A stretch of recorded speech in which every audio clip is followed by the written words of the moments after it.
Cumprimento a todos com a graça e a paz do Senhor Jesus. Os irmãos podem sentar. De antemão, nós tributamos ao nosso Deus toda a glória, toda a honra, todo o louvor, porque a Ele pertence. Quarta-feira, culto de doutrina, é um culto específico para aqueles que são remidos, comprados pelo sangue de Jesus. E hoje não vai ser diferente. Eu queria começar fazendo uma pergunta. Com quem eu me identifico como cristão? Você pode fazer a mesma pergunta? Com quem eu me identifico como cristão? Mais uma vez, com quem eu me identifico como cristão? Amém. Glória a Deus. Vou ler uma passagem na palavra do Senhor, só como introdução, mas na verdade a gente vai trabalhar por algumas passagens, alguns assuntos que são peculiar à vida do cristão. Filipenses capítulo 2, versículo 12. Esse texto ele é específico para aqueles que são salvos, para aqueles que nasceram de novo, para aqueles que um dia receberam Jesus como Senhor e Salvador de suas vidas. Filipenses capítulo 2, versículo 12, diz assim. Filipenses 2, 12. Assim, pois, amados meus, como sempre obedecestes, não só na minha presença, porém muito mais agora na minha ausência, desenvolvei a vossa salvação com temor e tremor. Eu quero chamar a atenção de todos para o final deste texto, que diz: desenvolvei a vossa salvação com temor e tremor. Só pode desenvolver algo quem tem. Então aqui está se tratando da salvação, que devemos desenvolver com temor e tremor. Amém? Fizemos uma pergunta: com quem me identifico como cristão? Existem algumas atitudes do ser humano que o identifica, pelo menos pelas atitudes. Não que ele seja de fato aquilo que a pessoa identifica, mas alguma coisa chama a atenção. Por exemplo, nossa maneira de pensar. O que é que nós pensamos? E vamos tratar de coisas que não estão relacionadas ao momento do culto. Vamos tratar de coisas que estão relacionadas à nossa vida diária. Como é a nossa maneira de pensar? Como é a nossa maneira de agir? Como é a nossa maneira de falar? Como é que a gente procede no nosso dia a dia? De acordo com as nossas respostas que a gente vai dando a nós mesmos, a gente vai se identificar com algum tipo de pessoas, com algum tipo de cristão, com algum tipo de atitudes que as pessoas assim proclamam. Por exemplo, quando Jesus foi preso, Pedro foi indagado 3 vezes, e nas quais negou Jesus.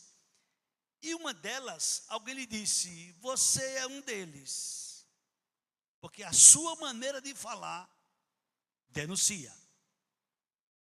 Você é um deles. A sua maneira de falar denuncia. Nós, como cristãos, temos alguém como alvo. Temos alguém que a gente olha para ele pela fé e a gente tem uma resposta para ele. Então, nossos pensamentos, nos diz as Escrituras, devem ser cativos à obediência a Cristo. Nosso agir deve ser de acordo com a vontade de Cristo. Nossa maneira de falar, a gente deve vigiar a ponto tal que Paulo chega a dizer: não saia da nossa boca nenhuma palavra torpe. Olha, que responsabilidade como cristão. Como salvo, a gente deve desenvolver a nossa salvação com temor e tremor. Até as palavras a gente deve ter cuidado. Jesus deixou muito claro, quando Jesus falou para a igreja, falou para os seus discípulos, ficou registrado, e ele disse que pelas obras a gente identificaria o falso profeta. Está lá em Mateus capítulo 7, versículo 20. Pelas obras vocês identificam. Então, se a gente tem a capacidade de identificar alguém pelas suas obras, pelos seus frutos, sem ter capacidade de conhecer todos os seus frutos, mas a gente já tem uma noção, a gente já tem como tirar uma conclusão, porque Jesus disse: pelos seus frutos os conhecereis. Ninguém aqui tem mais capacidade de conhecer os meus frutos do que eu. Ninguém aqui tem capacidade de conhecer os seus frutos como você. Então, diante destas nossas informações, a gente se identifica como cristão. Com quem? Exemplo, se a gente colocasse a foto de alguém vestido com uma camisa de qualquer clube, e alguém perguntasse quem é aquela pessoa, a gente iria responder: aquele é um torcedor de tal time, porque ele está vestido com a camisa de tal time. Até as vestimentas falam.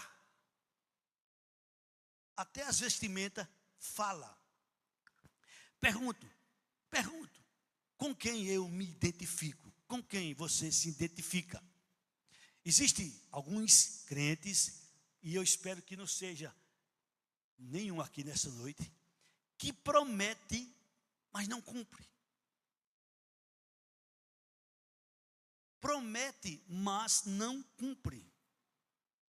Fala, mas não faz. Assina contrato, mas não honra. Defende até posições teológicas corretas, mas suas atitudes contradiz aquilo que ele defende. Jesus chamou a atenção dos discípulos e ficou registrado para a nossa advertência que errar é normal, faz parte do ser humano. Mas Jesus disse lá em Mateus 22, 29, errais não conhecendo as Escrituras. Como cristão, nós devemos ter conhecimento pleno, básico das Escrituras. Porque nós temos as Escrituras como nossa regra de fé e prática. Nós temos as Escrituras como regra de fé e prática. E a gente proclama isso de alto e bom som. Então, nossas atitudes devem ser de conformidade com as Escrituras. Por isso que Jesus disse: errais não conhecendo as Escrituras. Então, se conhecemos, não tem justificativa para errar. Não tem justificativa para errar. Somos cientes de que não sabemos tudo, claro, não sabemos tudo. Porém, na proporção que a gente vai tendo conhecimento, nossas vidas devem ser transformadas. Por exemplo, Paulo diz em Filipenses 3,16: andemos de acordo com o que já alcançamos. Claro e evidente que numa igreja tem pessoas que já estão lá na frente no conhecimento, proporcionalmente em relação a outros que são novos convertidos. Então aqueles que estão lá na frente devem ter uma atitude muito mais próxima da verdade, da palavra de Deus, do que Deus quer, do que aquele que está começando. O Senhor nos ensina: andemos de acordo com o que já alcançamos. O próprio Senhor falou: a quem muito se deu, muito se pedirá. 10 anos de crente, 20 anos de crente, 5 anos de crente, 1 ano de crente, seja lá o tempo que for, é nosso dever procurar crescer na palavra do Senhor. Tem pessoas que fazem as coisas pensando que está fazendo a coisa certa, mas porque não teve o discernimento, não aprendeu correto, e faz certas coisas pensando que está fazendo a coisa certa. Paulo até testificou e confirmou a respeito dos seus irmãos judeus. Romanos 10, versículo 2. Paulo dá testemunho a respeito dos judeus. E olha o que é que Paulo diz a respeito dos judeus. Porque ele lhes deu testemunho de que eles têm zelo por Deus. Paulo confirma. Os judeus têm zelo por Deus, porém não com entendimento. Às vezes, a gente tem um determinado zelo também por Deus, pelas coisas de Deus, mas sem entendimento. Quantas e quantas coisas muitos cristãos fazem pensando que estão agradando a Deus, mas estão longe. E para a gente não errar, e para a gente não falhar, a gente necessita conhecer as Escrituras Sagradas. Não é à toa que Deus, em diversas passagens, usa os profetas, usa os apóstolos, para nos chamar a atenção. Por exemplo, Pedro, no último capítulo do seu segundo livro, da sua segunda carta, no capítulo 3, no versículo 18, ele diz que a gente deve, antes de tudo, crescer na graça, no conhecimento de nosso Senhor e Salvador Jesus Cristo. Como cristão, a gente precisa crescer. Nunca vamos chegar à totalidade do conhecimento, mas devemos crescer cada dia mais. E como é que a gente pode crescer cada dia mais? Conhecendo a palavra. Antes crescei na graça e no conhecimento de nosso Senhor e Salvador Jesus Cristo. O próprio Senhor Jesus deixou exemplo.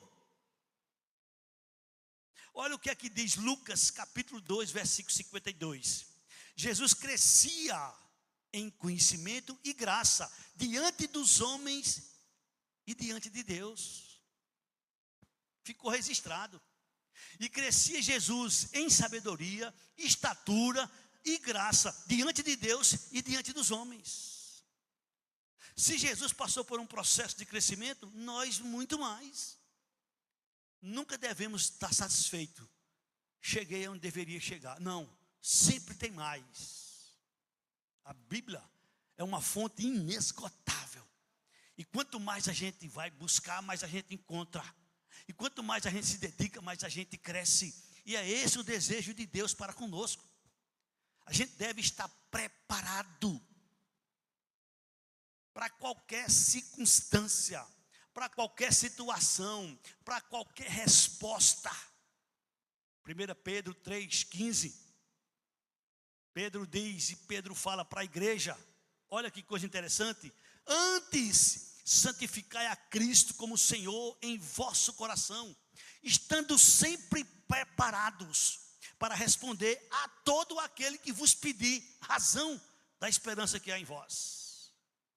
Isso não é para pastor, isso não é para presbítero, não, isso é para crente, para salvo, seja ele pastor, seja ele presbítero, seja seminarista, seja diácono, seja obreiro, para todos os salvos.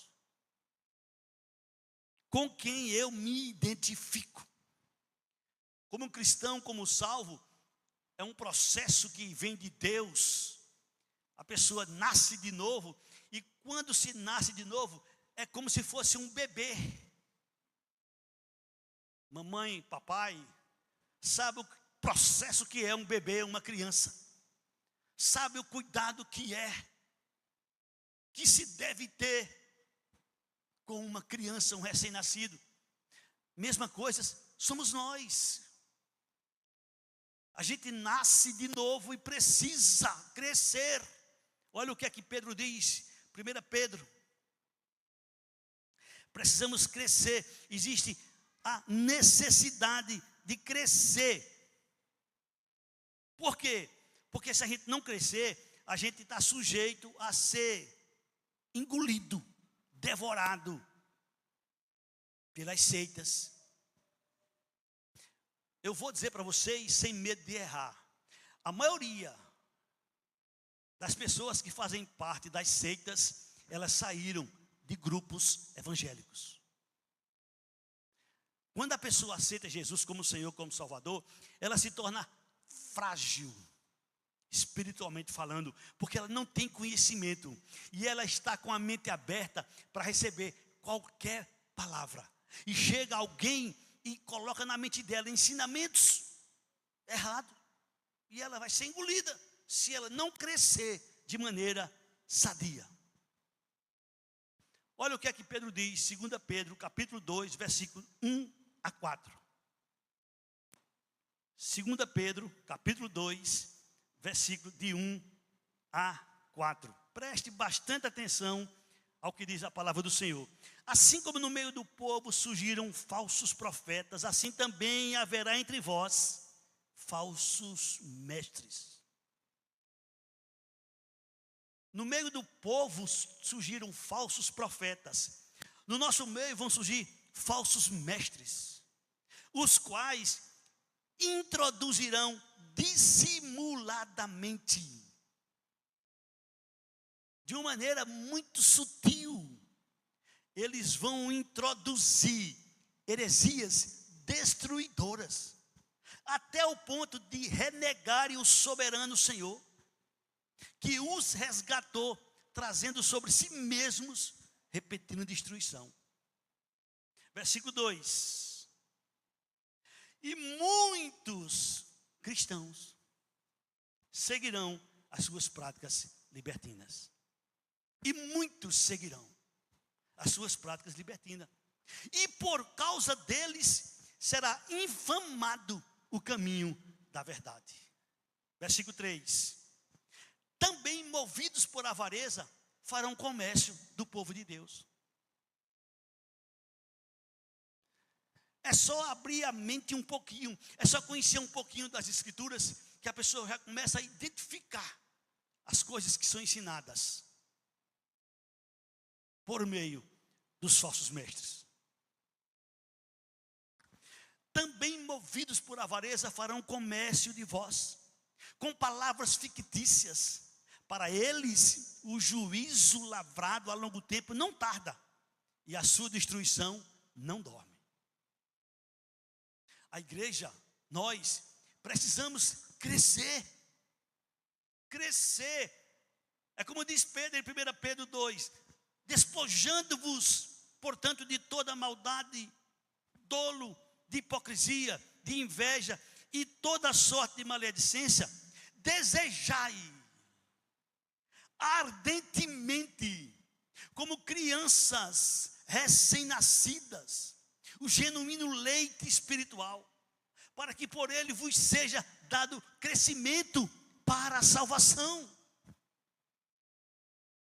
Precisamos crescer cada vez mais. É triste, é lamentável a gente ver cristãos com décadas, mas sem ter conhecimento das Escrituras.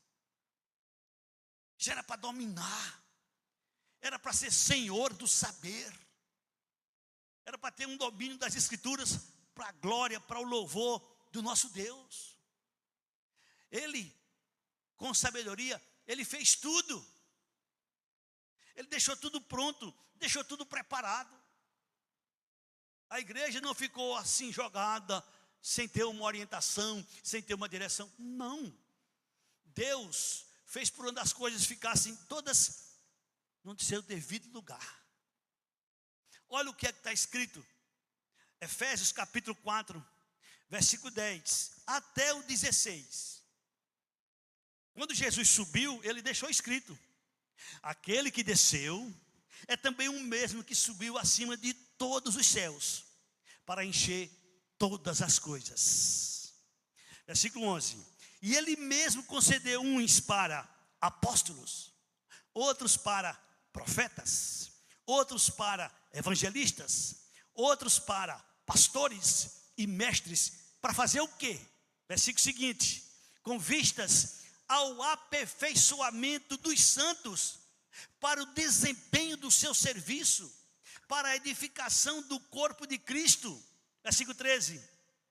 Até que todos cheguemos à unidade da fé e do pleno conhecimento do Filho de Deus, a perfeita varonilidade, a medida da estatura da plenitude de Cristo, para que não mais sejamos como meninos, agitados de um lado para o outro, e levados ao redor por todo o vento de doutrina, pela artimanha dos homens, pela astúcia com que induzem ao erro, mas, seguindo a verdade em amor, cresçamos em tudo naquele que é a cabeça, Cristo. Versículo 16, de quem todo o corpo, bem ajustado e consolidado pelo auxílio de toda junta, segundo a justa cooperação de cada parte, efetua o seu próprio aumento para a edificação de si mesmo em amor.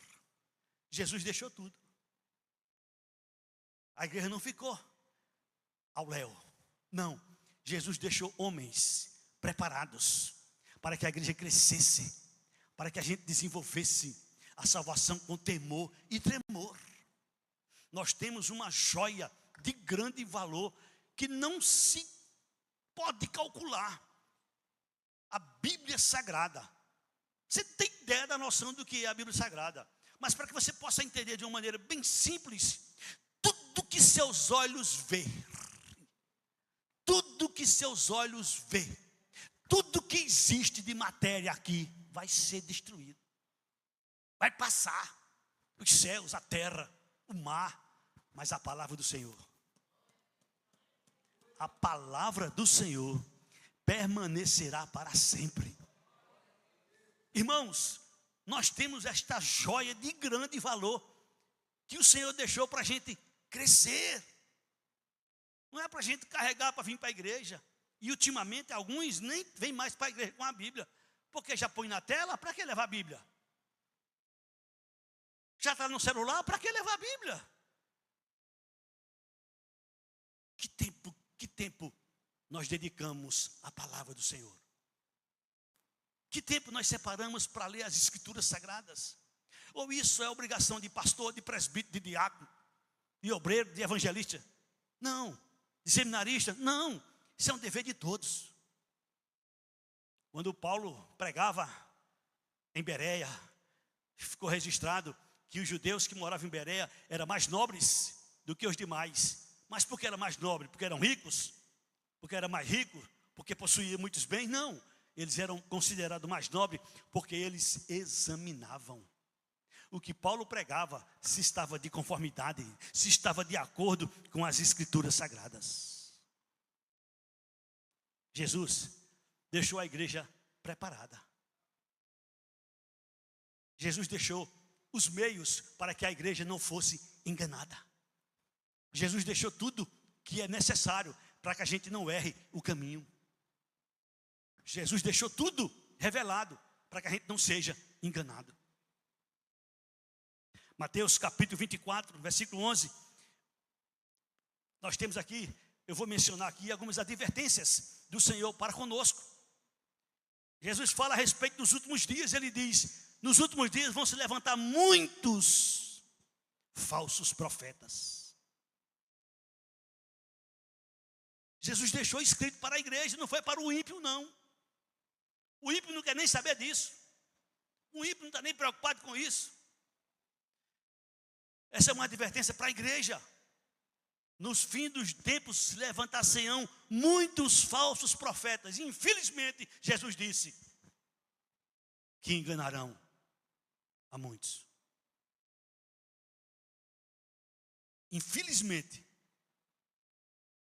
muitos serão enganados. Mas por que serão enganados? Porque não conhecem as Escrituras. Não conhecem as Escrituras. Existem algumas coisas nas Escrituras que a gente não pode esquecer. A gente não pode deixar de ter atenção. O apóstolo Paulo, ele disse, e ficou registrado lá em Gálatas, no capítulo 1, versículos 6, 7, 8 e 9. Algo muito profundo, que se a gente atentasse para essa passagem, a gente evitaria muitos erros. Olha o que é que Paulo disse: admira-me que estejais passando tão depressa daquele que vos chamou na graça de Cristo para outro evangelho. Outro evangelho é aquele que se parece com o verdadeiro. Porque se fosse algo muito distante, era fácil de ser notificado, era fácil de ser percebido. Mas é algo que se parece com o evangelho. Por isso que Paulo fala em outro evangelho. E ele diz, e ele adverte, versículo 7. O qual não é outro, senão que alguns que vos perturbam e querem perverter o evangelho de Cristo. Aí vem a advertência agora. Mas, ainda que nós, apóstolos, ou mesmo anjo vindo do céu, e vos pregue evangelho que vá além do que temos pregado, seja maldito. Não devemos e não podemos ir além do que está escrito.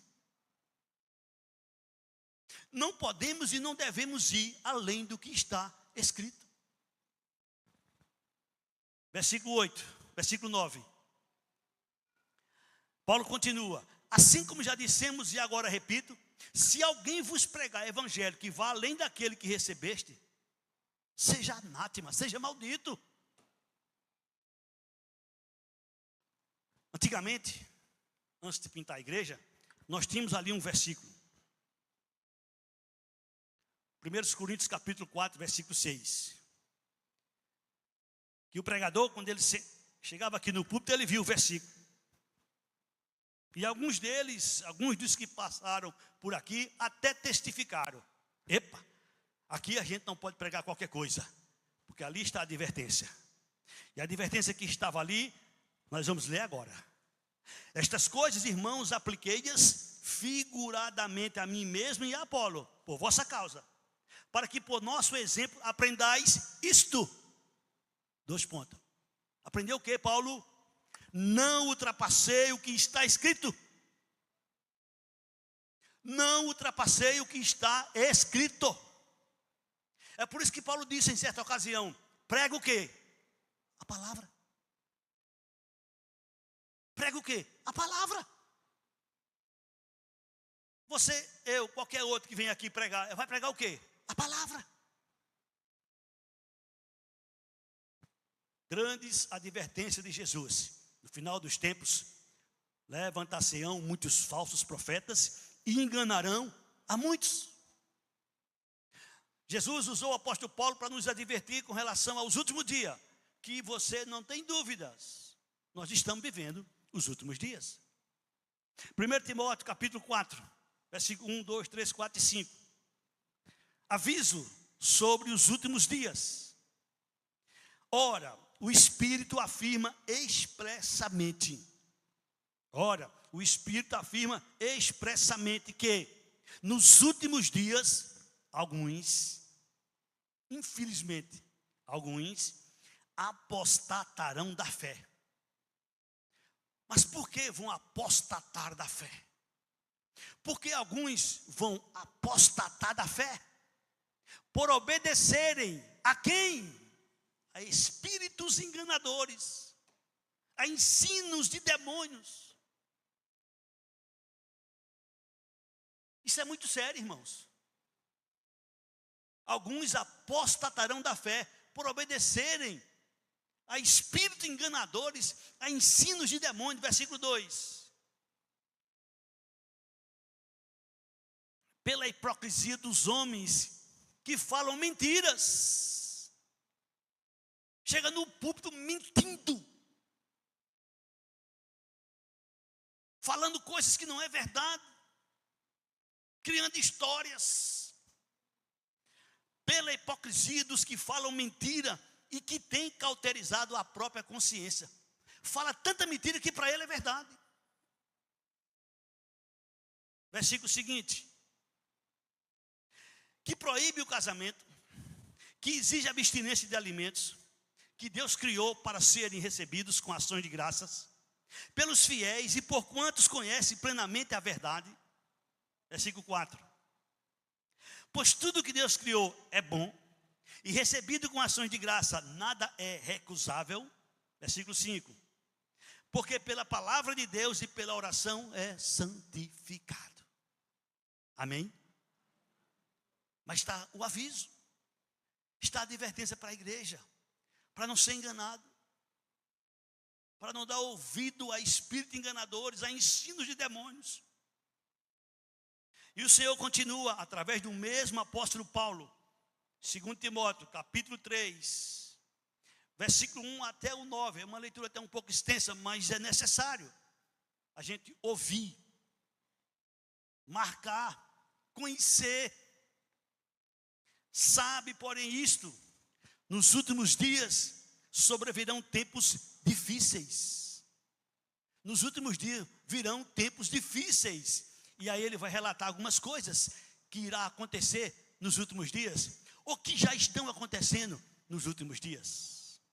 Versículo 2: pois os homens serão egoístas, avarentos, jactanciosos, arrogantes, blasfemadores, desobedientes aos pais, ingratos, irreverentes. Versículo 3: desafeiçoados, implacáveis, caluniadores, sem domínio de si, cruéis, inimigos do bem, traidores, atrevidos, enfatuados, mais amigos dos prazeres que amigos de Deus, tendo forma de piedade, negando-lhe entretanto o poder. Foge também destes, pois entre estes se encontram os que penetram sorrateiramente nas casas e conseguem cativar mulherinhas sobrecarregadas de pecados,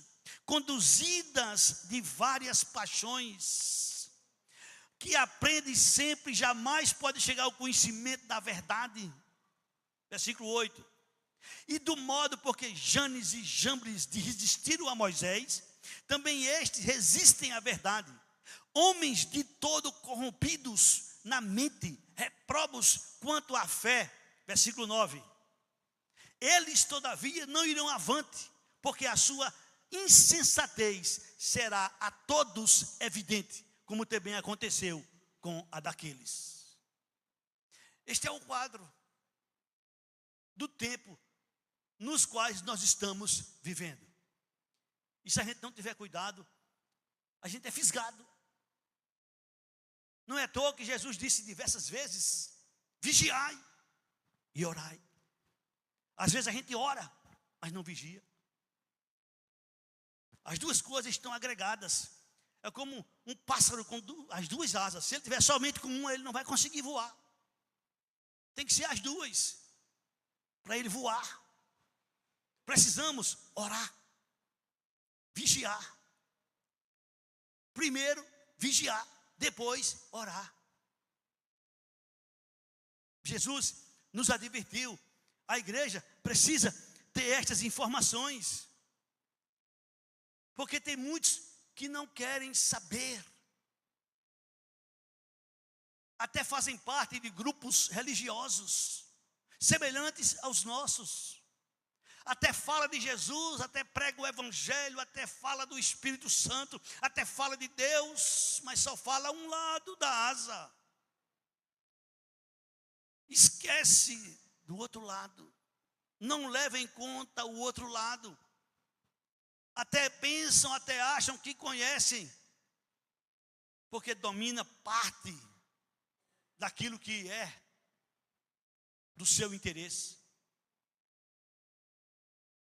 A segunda carta de Paulo aos Tessalonicenses, no capítulo 2, no versículo 7 a 12, ele nos mostra a razão, o motivo pelos quais alguns não chegarão à fé, não serão salvos.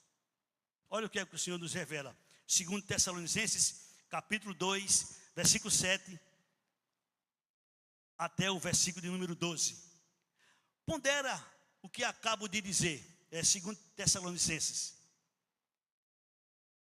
Com efeito, o mistério da iniquidade já opera, e aguarda somente que seja afastado aquele que agora o detém. Então será de fato revelado o iníquo, a quem o Senhor, Jesus, matará com o sopro de sua boca e destruirá pela manifestação de sua vinda. Ora, o aparecimento do iníquo é segundo a eficácia de Satanás, com todo o poder e sinais e prodígios da mentira, e com todo o engano de injustiça aos que perecem, porque não acolheram o amor da verdade para serem salvos. Por quê? Não acolheram o amor da verdade para serem salvos. Essa é a razão. Porque não acolheram o amor da verdade para serem salvos. Por esse motivo, versículo 11, Deus lhes manda a operação do erro para eles darem crédito à mentira. Versículo 12, até o 11 só. Bota o 12, por favor. A fim de serem julgados todos quantos não deram crédito à verdade, antes, pelo contrário, deleitaram-se com a injustiça. A gente corre um grande risco de querer as escrituras só aquelas coisas que são boas, que são agradáveis. As escrituras não é para ser fatiada. Não. Tem coisas que é gostosa, tem coisa que é maravilhosa de se ouvir, mas tem coisas que é necessário ouvir. Tem coisas que é necessário ouvir para que a gente seja corrigido, para que a gente seja disciplinado, para que a gente seja repreendido, para que a gente evite muitos e muitos erros. É necessário.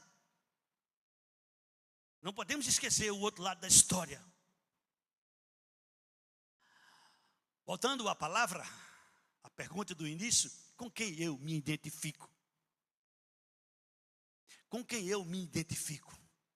Segundo Jesus, lá em Mateus 5,37, Jesus disse: seja o vosso falar, sim, sim, não, não. O que disso passar, vem de quem? A nossa palavra tem que ser sim, sim, não, não. O que passar disso não é de Deus. Não é de Deus. Então a gente precisa vigiar nossas palavras. Porque se você não sabe, é importante você saber, nossas palavras têm um poder muito grande. Nossas palavras vão nos justificar, nossas palavras vão nos condenar. Se você não sabe, é necessário saber. Mateus capítulo 12, versículo 37. Mateus capítulo 12, versículo 37. Porque pelas tuas palavras serás justificado. Pelas tuas palavras serás condenado. Pelas tuas palavras serás justificado. Pelas tuas palavras serás condenado. Dá para entender agora porque Paulo disse em Efésios 4, 29, não saia da vossa boca nenhuma palavra torpe. Não saia da vossa boca nenhuma palavra torpe. As minhas palavras identificam quem eu sou lá fora.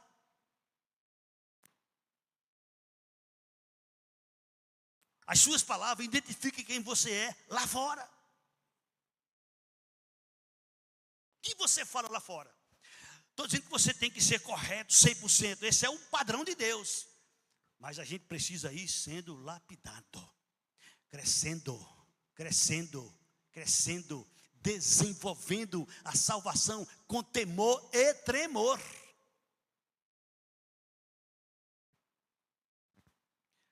Com quem eu me identifico? Tratando-se de palavra, Tiago, no capítulo 5, no versículo 12, ele diz, Tiago, capítulo 5, versículo 12, acima de tudo, porém, meus irmãos, não jureis nem pelo céu, nem pela terra, nem por qualquer outro voto. Antes, seja o vosso sim, sim, e o vosso não, não, para não cairdes em juízo. Para não cairdes em juízo. Com quem eu me identifico. Efésios 4, versículo 25. Paulo diz para a igreja Paulo fala para aqueles que se converteram, que vieram do mundão. E no mundão mentir é normal. Mentir para o mundo é normal. E outro dia alguém fez uma reportagem e disse: eu nunca vi na igreja evangélica alguém ser corrigido, disciplinado, porque mente. Será que mentir é menor do que adulterar? Ou mentir não está lá no decálogo do Velho Testamento, ou mentir também não está no Novo Testamento? A recomendação para a igreja é, por isso, deixando a mentira. Deixando. Se hoje você mentir a 100, amanhã passa para 90, depois da manhã passa para 80, depois passa para 70, depois passa para 60, depois passa para 50 e assim sucessivamente. E se for possível, se ontem você mentia 100 e hoje pode ficar no zero, glória a Deus por isso. Deixando a mentira. Deixe de lado, isso não é de Deus, você sabe. Nós sabemos. Não precisa pastor ensinar sobre isso, porque a gente domina isso aí. Deixando a mentira, fale a verdade com o seu próximo, porque somos membros uns dos outros. É por esses e outros motivos que Jesus disse: os filhos das trevas são mais hábeis do que os filhos da luz. Não tente concorrer com os filhos das trevas no mesmo padrão, porque você vai perder. Se você for lutar com eles no mesmo padrão, você vai perder. Porque eles podem usar de mentiras, ele pode usar da artimanha que quiser, porque eles estão no mundo, você não vai. Se você usar, você vai cair no juízo de Deus. Precisamos usar as armas de Deus, confiar em Deus, e aí nós seremos mais que vencedores. O apóstolo Paulo também nos diz em Colossenses 3:9. Colossenses 3:9. Não mintais uns aos outros, uma vez que vos despiste do velho homem com seus feitos. Quando chegamos na igreja, às vezes chegamos com uma bagagem muito grande de pecado, de erros, de falhas, dentre elas a mentira, que parece natural, que parece normal. Por isso, meu irmão, minha irmã, você que é pai, você que é mãe, você que é avô, você que é avó, tenha cuidado com seus filhos, com seus netos, fale sempre a verdade na frente deles. 2 testemunhos bem rápido, porque o tempo está passando. Um determinado irmão vinha no seu carro com a sua família, e o guarda parou ele, e ele tinha alguma irregularidade, e ele deu dinheiro ao guarda e saiu comemorando com a sua família, com seus filhos, porque tinha comprado o guarda e não tinha pago a multa. Levando vantagem e saiu satisfeito e feliz. O que é que ele ensinou para seus filhos? O que é que ele ensinou para seus filhos? Outro testemunho paralelo a esse, o irmão parou e o guarda foi multar ele porque ele estava errado com algumas coisas lá indevidas, e o guarda fez uma proposta a ele para que ele lhe desse X, e o guarda fazia ele esquecer aquela multa, e ele disse: que é isso, seu guarda? Pelo amor de Deus, eu estou tendo a oportunidade de ensinar aos meus filhos que se eles errarem, serão punidos, pode multar que eu quero pagar a multa para ensinar meus filhos a não errarem. Olha que diferença de crente. Com quem eu me identifico como crente? Com quem você se identifica como crente? O capeta, ele é sábio, ele vai fazer lançamento de propostas para mim e para você. E se a gente não vigiar, vamos cair. O Senhor chamou a atenção da igreja: olha, você que pensa que está em pé, olhe para que não caia. Vigie, ore, porque senão vai cair. Com quem eu me identifico como crente? Não podemos esquecer nunca. Uma das primeiras punições na igreja está lá em Atos capítulo 5. Um casal de crentes punidos mortalmente por conta da mentira. Se Deus fez questão que aquilo ficasse registrado, foi para quê? Para advertência minha, para advertência sua, para advertência nossa. Se mentir lá fora é errado, imagine dentro da igreja. Se mentir lá fora é errado, imagine dentro da igreja.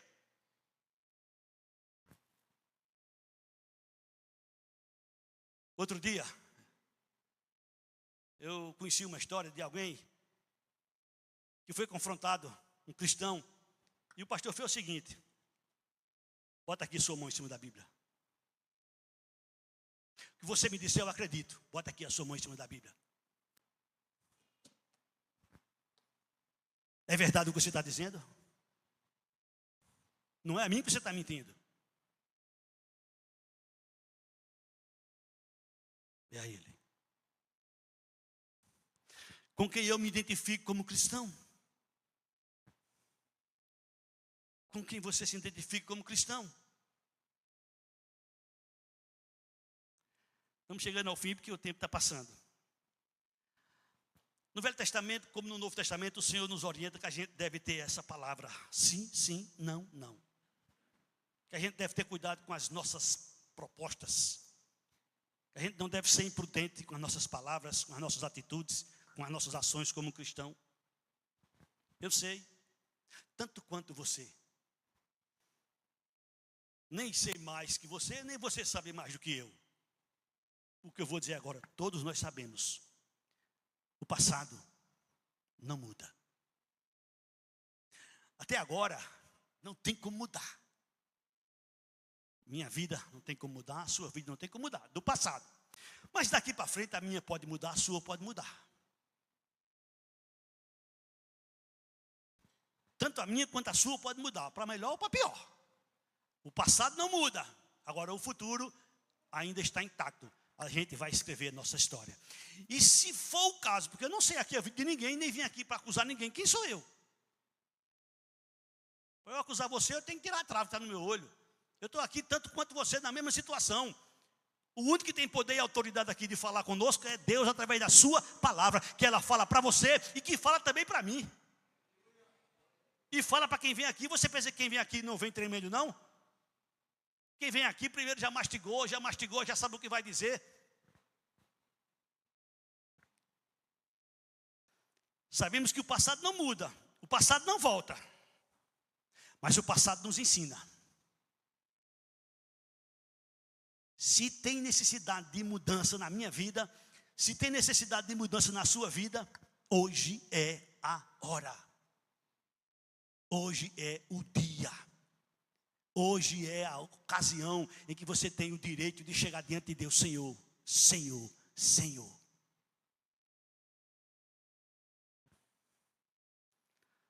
Se necessário, escreva uma nova história. Não é porque A mente, porque B mente, porque C vive de um jeito, porque D vive de outro jeito, que você vai viver. Não é porque na igreja você pode ver alguém, ou conhecer, ou saber de alguém que anda todo torto, que você também vai andar. Não, alguém vai dar conta de alguém a ele. Você vai dar conta de você a ele. Eu vou dar conta de mim a ele. Cada um de nós vamos comparecer diante dele, e não vai vir agregado não. Nem os filhos vêm agregado. Nem o cônjuge vem agregado. É um por um, meu filho. É cada um por sua vez. Venha cá. Chegou a hora da sua prestação de contas. O passado não muda. O passado não volta. Mas o passado nos ensina. Se tiver necessidade, se for o caso, escreva uma nova história na sua vida. Tome posse da palavra que está revelado. Se alguém está em Cristo. Só um minutinho. Nova criatura? Não é que vai ser? Talvez seja. Nova criatura? É. O que aconteceu com as coisas velhas? O que aconteceu com o presente e o futuro? Está vendo que você sabe tanto quanto eu? Está vendo que você conhece tanto quanto eu? Não havia nem necessidade de eu estar aqui falando sobre isso, porque você sabe, você conhece tanto quanto eu. Se alguém está em Cristo, Então, se eu estou em Cristo, o que é que eu estou dizendo? Eu não sou mais como eu era. Se você está em Cristo, você não é mais como você era. E se alguma coisa está irregular na minha ou na sua vida, a gente tem como mudar. Tem coisas que podem acontecer comigo ou contigo, e a gente não tem domínio sobre elas. Mas aí a gente tem alguém que tem domínio sobre elas. A gente tem alguém que pode nos ajudar. A gente tem alguém que pode nos ajudar. E ele faz questão de dizer, ele é o nosso ajudador. Jesus me socorra, Jesus me ajude, Jesus, eu não consigo. Seja sincero diante dele, não é diante de pastor, não é diante de crente, não, seja sincero diante de todos, mas seja sincero diante dele. Senhor, olha, eu tenho esse erro, eu tenho essa falha, eu tenho essa fraqueza. Senhor, eu tento, mas não consigo, eu tento, mas não consigo. Senhor, me ajuda. Faça esse teste. Bem rápido. Oh, Jesus, 21 e 23, Jesus, bem rápido.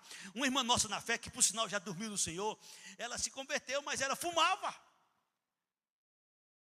E fumava escondido do marido, fumava escondido dos filhos, fumava escondido dos irmãos da igreja, fumava escondido do pastor, ia para a igreja, glória a Deus e aleluia, mas fumava em casa escondido de todo mundo, menos de Deus.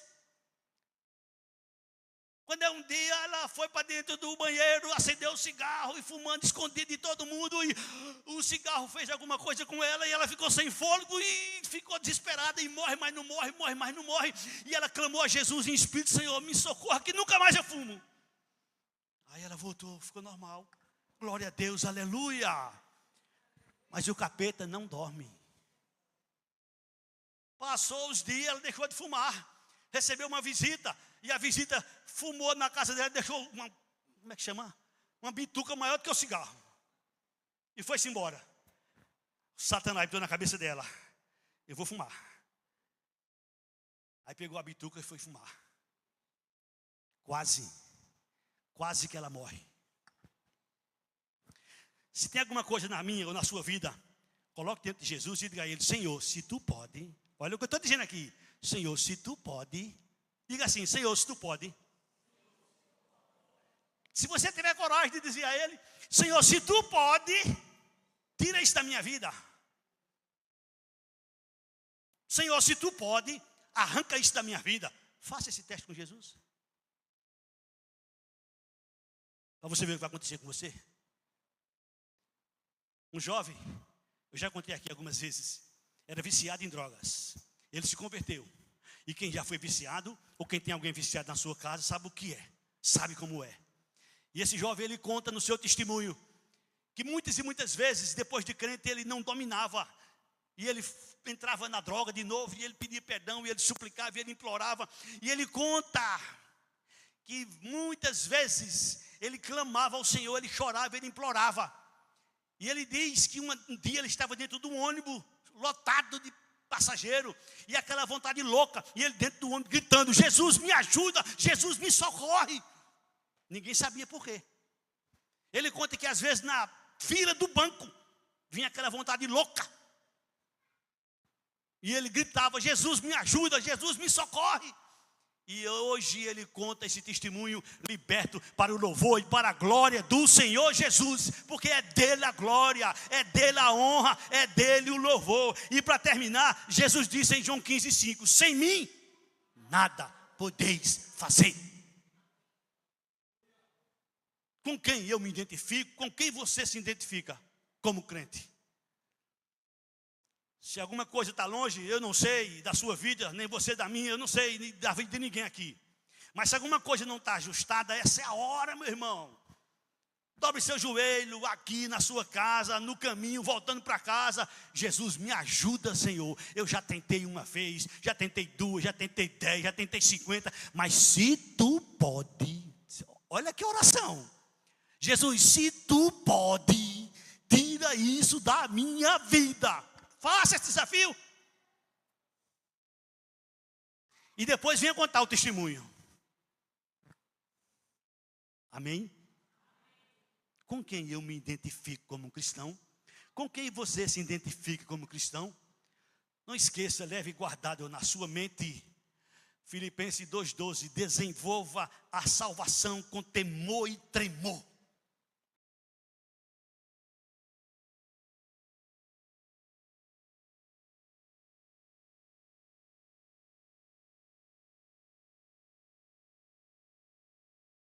Não de qualquer jeito, não de qualquer maneira, não. Desenvolva a salvação que Deus lhe deu com temor e tremor.